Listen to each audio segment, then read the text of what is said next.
Vous voulez une scène de théâtre, pas vrai? Vous voulez une prestation qui vous scotchera au dossier de votre chaise. Vous attendez de frémir d'émotion et de recevoir le talent de l'élève en pleine face, parce qu'on est censé être extraordinaire. Je me trompe?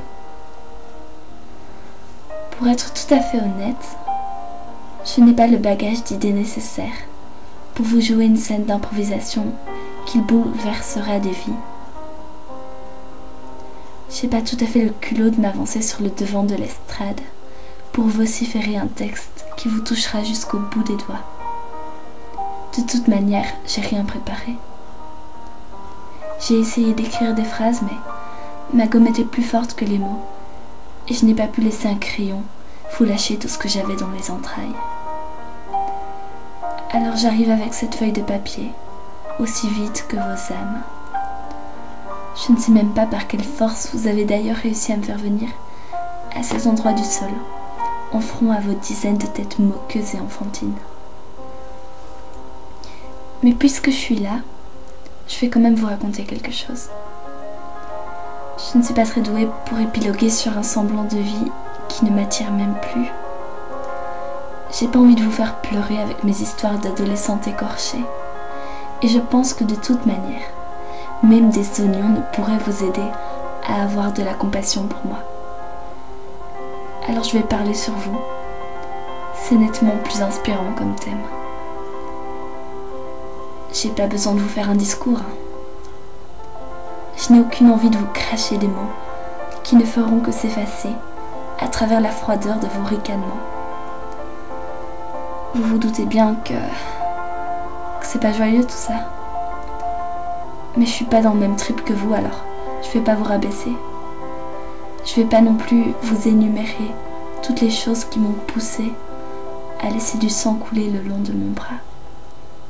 Je vais pas vous révéler le prénom de toutes mes tortures morales. Je vais pas jouer au plus malin, parce que j'ai pas l'intention de vous battre. J'ai jamais aimé la compétition, ça m'intéresse tellement pas. Moi je vous en veux. Je vous déteste pour ainsi dire. Avant d'ouvrir les rideaux, je pensais que ma haine s'était dissimulée, voire estompée. Mais vous ne faites que la raviver à chaque regard perdu que vous m'envoyez de par votre siège de simple spectateur. Je vous surprends, hein, je sais. La petite fille timide du bout du couloir a parlé. Elle a aligné des mots, bout à bout, qui ont formé une arme, une force, un bouclier. Alors allez-y, lancez-moi des tomates dessus, comme tous ces spectacles ratés pour lesquels le public demande à être remboursé. Fouillez. De toute manière, je m'attendais pas à ce que l'un d'entre vous se lève pour m'applaudir. Mais si vous partez, vous seriez lâche. C'est faible de ne pas assumer d'avoir démantibulé un être humain. Regardez mon poignet. Regardez mes yeux. Regardez mon cœur. Tout est fissuré, haché, décomposé. Et vous voulez partir. Vous êtes prêt à éclater de rire? C'est vrai que c'est drôle de dire que quelqu'un souffre quelque part et qu'il se bat pour une vie dont il s'en fout. C'est amusant. Ouais, hilarant. À votre place, je me pisserais limite dessus. C'est tellement comique de trépigner quelqu'un au point de lui enlever le goût à tout et à le pousser à commettre des actes irréparables. Mort de rire.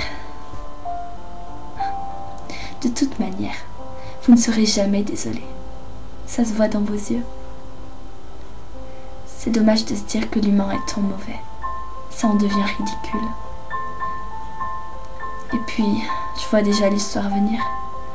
Je vais me rasseoir à ma place, tranquillement, et encaisser des injures, des regards méprisants et un tas de coups. Mais au moins, moi, j'aurais eu la franchise d'agir autrement que par la violence morale et physique. Moi, j'aurais été courageuse.